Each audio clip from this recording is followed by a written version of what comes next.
Hello everyone, Constitutionalist Libertarian here, and we're going to be taking a look at an article in this video today from the Wall Street Journal that was published on June 29th and was written by Melanie Evans. Now the reason why I chose to do this article is because it's clearly apparent that Melanie has absolutely no clue about technology, and this is a non-story. It's fake news because they're trying to say that this latest ransomware forced this hospital to have to literally toss all of their servers and other computers in the hospital into the dumpster. So, I mean, seeing that's one reason why I decided to cover this story here. Cyber attack forces West Virginia hospital to scrap computers.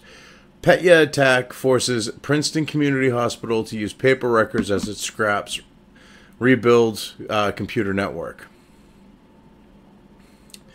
A cyber attack on Princeton Community Hospital's network in West Virginia. You know, they gotta love this quote here. You know, for the caption for the picture.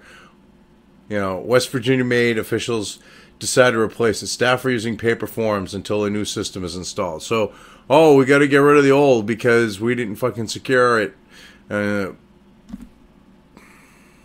As we get into this, I'll explain why this is complete bullshit. Most people who are tech savvy already know. I mean, I've got some tech background in my different hats I've worn over the years. So, I saw this and went, bullshit! Princeton Community Hospital in rural West Virginia will scrap and replace its entire computer network after being struck by the cyber attack paralyzing computers globally. The cyber attack, known as Petya, froze the hospital's electronic medical record system early Tuesday, leaving doctors unable to review patients' medical history or transmit laboratory and pharmacy orders, said Rose Morgan, the hospital vice president of patient care services. Okay, well, that so far doesn't sound like you need to replace everything, but alright. Officials were unable to restore services and found there was no way to pay a ransom for the return of their system. So after consulting with the Federal Bureau of Investigation and cybersecurity experts, officials made the decision to replace the system.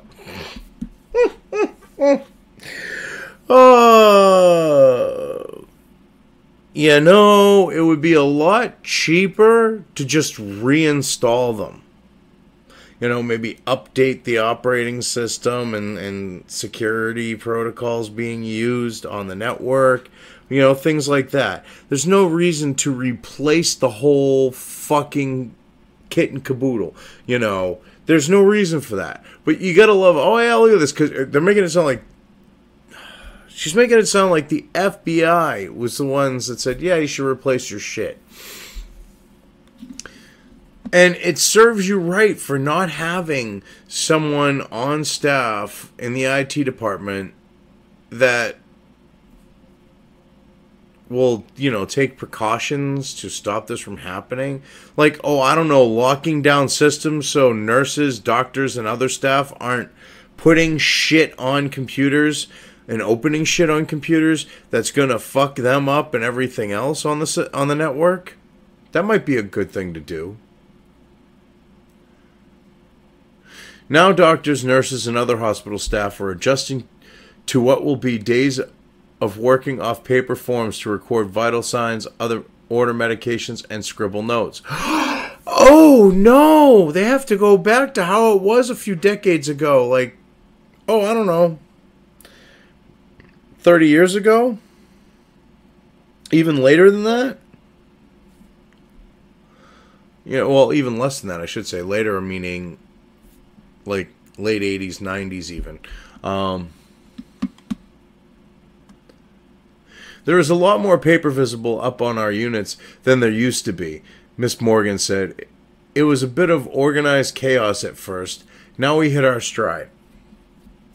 Well, yeah, once you get the system down, I mean, I'm sure people had to read up on it. It's not like you're going to have a lot of people in the hospital that have been around from the days before all the shit was computerized to help you get up to speed. So, I mean, it's going to take you a little bit.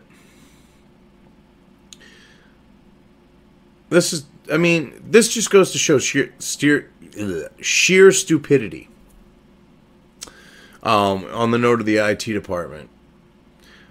Nurses reverted to 2-foot-long paper templates for patient records known as flow sheets, she said. Yeah. Sometimes the old stuff is the best. Employees from human resources and finance who can't work without computers have stepped into ferry doctor's orders from one hospital department to another, deliver prescriptions, or shuttle billing records. The pneumatic tubes that typically whisk materials throughout the hospital fell silent in the attack. The tube system is connected to the hospital's computer network. Oh, God. Something that had been used in this hospital, I'm sure, for years before computers. It's now paralyzed and crippled because some stupid fuck opened something they weren't supposed to on a computer inside the hospital's network. Oh, you fucking morons. Which you can tell they're fucking morons. They're like, oh, well, we got to replace it. The Petya attack disrupted operations at major corporations, including Merck and Company and AP Moeller Maersk AS, and at least 2 other U.S. hospitals owned by Heritage Valley Health Systems in Pennsylvania. Okay, so someone at Heritage Valley Health Systems, probably above the hospital, or they have an IT department that runs between the hospitals, and they're fucking morons, but yeah. Surgeons at the Heritage Valley Hospital in Beaver, PA, canceled elective surgeries Tuesday and Wednesday, but the Heritage Valley hospitals and emergency rooms remained open. Heritage Valley continued to make progress restoring its clinical and ancillary care systems Thursday, a spokeswoman said. Regarding whether the system was able to pay a ransom, she said, even if we wanted to pay, it is our understanding the internet service provider blocked communications with the attackers. Yeah, well, that would be the smart thing to do. And you shouldn't be paying the ransom anyways. Everything should be backed up at a secure site with a redundancy beyond that backup. That way you just go boom, go in, load up all, reinstall the operating system, load your backups, and you're fucking up and running. I mean, on a server, you could, in theory, have it up in a day or less. So this is kind of horseshit that, we got to replace everything. At Princeton Community Hospital, new hardware will replace existing infected computers and servers. Backup records will be used to restore patient files after technology staff screen the backup files to be sure they aren't infected by the malware, Ms. Morgan said. Officials hope to have the network rebuilt by the end of next week. They would have the thing probably rebuilt a hell of a lot sooner if they, instead of replacing the existing infected computers and servers, they fucking wiped them and reinstalled them. But oh no, heaven forbid, that would be too fucking hard. It isn't yet known how much it will cost and how much the hospital's cyber insurance and business continuity insurance will cover. So this is where things come into play. They're figuring, oh yeah, we got insurance, we might as well replace the shit. Yeah, they'll pay for it. That's fucking just sleazy. You're going to get the insurance to pay for your own fucking stupidity. The nonprofit hospital, which ends the fiscal year on June 30th, finished last year with a slim 3.5 operating margin on revenue of $139.1 million. The cyber attack almost left Princeton Community Hospital without even paper templates, which were stored on a computer file to be printed. No one could access the file, Miss Morgan said. Well, isn't that fucking irony? Oh, God. They used to store this shit in a box in a closet for when this happened. Fucking stupidity. Fortunately, her administrative assistant, Linda Cunningham, had an archive of paper templates that she had printed and saved in a binder, Miss Morgan. Well, duh. Thank fucking God someone had half a brain.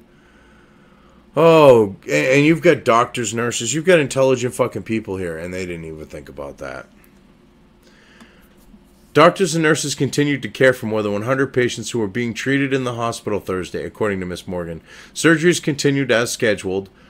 4 unaffected computers can access the hospital's electronic medical record data using an uncompromised guest network, but the records can only be viewed, she said. Oh, yeah. The emergency room continued to accept patients with life-threatening conditions, but diverted other ambulances between Tuesday morning and Thursday morning. The emergency room opened to all patients Thursday morning, Miss Morgan said. A lot of Miss Morgan said, you fucking write like shit. Holy fucking crap, you're a professional fucking writer for the Wall Street fucking Journal. Melanie, you write like shit. Your proper English sucks donkey dick.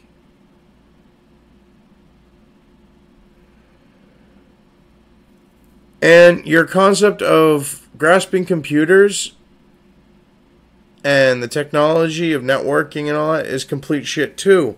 Because any decent reporter that has just the slightest idea of technology would have asked, why are you replacing these systems? Wouldn't it just be cheaper to wipe them and reinstall? Wouldn't it be more cost effective, especially where you are a not-for-profit hospital?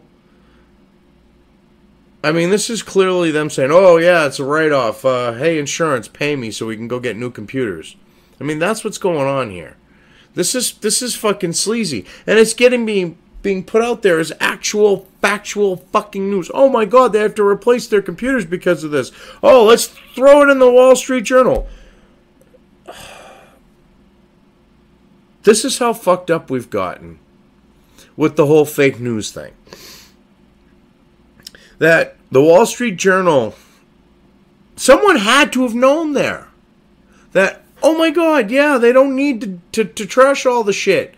They can fucking reinstall these computers. Someone had to know that. And they allowed this story to actually make it out there. This is why I covered this, because of this type of shit with the story. I mean, this should have been a non-news thing. Okay, if anything, it should have got a short little segment, like a paragraph or two that said, yeah, well, all right, we'll do 3.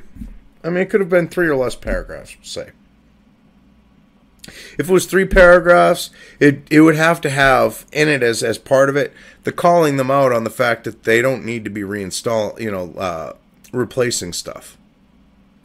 But yeah, this is what the Wall Street Journal's been resorted to. I mean, sheer stupidity and other contributing factors, and it's now news. Whatever. I mean, this just... fake news, Wall Street Journal. Legacy media dying out. I mean, these are all things that are going to be, like, known with this segment of the information providers. I mean, this is bad. But anyways, this is the Constitutionalist Libertarian. If you like the video, definitely hit the thumbs up, and if you want to see more of my content on a regular basis, subscribe so you can get alerted to it. Thank you all. Have a good one.